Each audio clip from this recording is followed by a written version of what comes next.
Hello दोस्तों, आपका स्वागत है हमारे यूट्यूब चैनल अनिश बाबू 201 में। आज हम आपको प्रश्नावली एक वास्तविक संख्याएं के कुछ महत्वपूर्ण सूत्र बताएंगे जो आपको पेपर में बहुत ही पूरी प्रश्नावली करने में सहायता करेंगे, या कहें कि आपके 20 नंबर के विकल्प आते हैं तो उनमें भी इनसे क्वेश्चन बन सकता है। तो वीडियो को एंड तक अवश्य देखें। वीडियो अच्छा लगे तो लाइक, चैनल को सब्सक्राइब अवश्य करें। देखिए तो शुरू करते हैं। पहले हमने लिखा है भाज्य बराबर भाजक गुणा भागफल प्लस शेषफल। अब ये कैसे बना? जैसे भाग देते हैं हम किसी संख्या का, इसमें हम बताते हैं जैसे भाग है, तो यहाँ क्या होता है हमारा बीच में भाज्य, यहाँ भाजक और यहाँ पर हमारा भागफल और नीचे शेषफल। अगर हम भाग को चेक करते हैं दोबारा के भाग सही है हमारा या नहीं है, तो ऐसे ही लिखते हैं भाज्य बराबर भाजक गुणा के भागफल प्लस शेषफल। दूसरा सूत्र है हमारा एचसीएफ गुणा एलसीएम बराबर पहली संख्या गुणा दूसरी संख्या, जिसमें से कौन सी भी संख्या हमें एक नहीं दी है या पहली संख्या नहीं दी है या हमें एचसीएफ नहीं दिया है तो हम उसे ज्ञात कर सकते हैं। जैसे हमारा हमने लिखा, जैसे हमें कोई संख्या पहली संख्या और दूसरी संख्या दोनों दी हैं, एचसीएफ नहीं दिया है, तो एचसीएफ बराबर पहली संख्या गुणा के दूसरी संख्या बट्टे में जो संख्या नहीं दी है उसे हम नीचे ले जाएंगे, जो संख्या हमें नहीं दी है उसे हम सामने रखेंगे, और जो संख्या दी है जैसे हमें एचसीएफ हमने सामने रख दिया, एलसीएम दिया है तो एलसीएम को नीचे ले जाएंगे और इससे हम आसानी से एचसीएफ निकाल सकते हैं।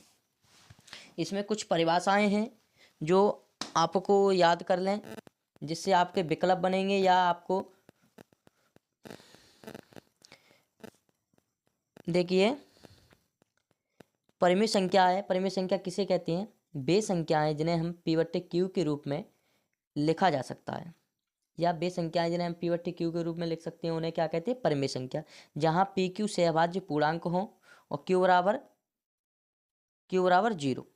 बराबर 0 नॉट इक्वल टू, मतलब q बराबर 0 नहीं होना चाहिए, बट्टे में 0 नहीं होना चाहिए, नहीं तो पूरी संख्या 0 हो जाएगी। अपरिमेय संख्या किसे कहते हैं? वे संख्याएं जिन्हें हम भिन्न के रूप में नहीं लिख सकते हैं, वे संख्याएं जिन्हें हम भिन्न के रूप में नहीं लिख सकते हैं उन्हें हम अपरिमेय संख्या कहते हैं। जैसे √7, √11, √13 आदि। अन्य अभाज्य संख्याएं। अभाज्य संख्या किसे कहते हैं? अभाज्य संख्या वे संख्याएं जिनके गुणनखंड 2 होते हैं, जैसे 2, 3, 5, 7। 2 गुणनखंड का मतलब यह है कि ये संख्याएं एक से कटेंगी और स्वयं से कटेंगी, ऐसी संख्याओं को हम अभाज्य संख्या कहते हैं। इसके बाद है हमारी भाज्य संख्या। भाज्य संख्या जिनके गुणनखंड 2 से, वे संख्याएं जिनके गुणनखंड 2 से अधिक होते हैं जिन्हें हम भाज्य संख्या कहते हैं। भाज्य का मतलब जैसे ये संख्या है 2 से अधिक, मतलब 1 से कटेगी, 2 से कटेगी, 4 से कटेगी, मतलब 2 से अधिक इसके गुणनखंड हो गए। 6 को देखें तो 2 से कटेगा, 1 से कटेगा, 3 से कटेगा और 6 से कटेगा, तो ये हमारे 2 से अधिक गुणनखंड हो गए। ऐसी संख्याओं को हम भाज्य संख्या कहते हैं।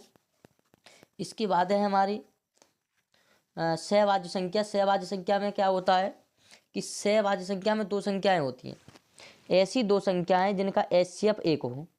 जैसे 3 और 5 का एचसीएफ लेंगे तो 1, 7, 9 का एचसीएफ लेंगे तो 1, 11, 15 का एचसीएफ लेंगे तो 1।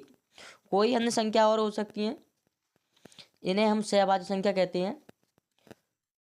दोस्तों वीडियो अच्छा लगा हो तो लाइक करें, चैनल को सब्सक्राइब अवश्य करें। धन्यवाद।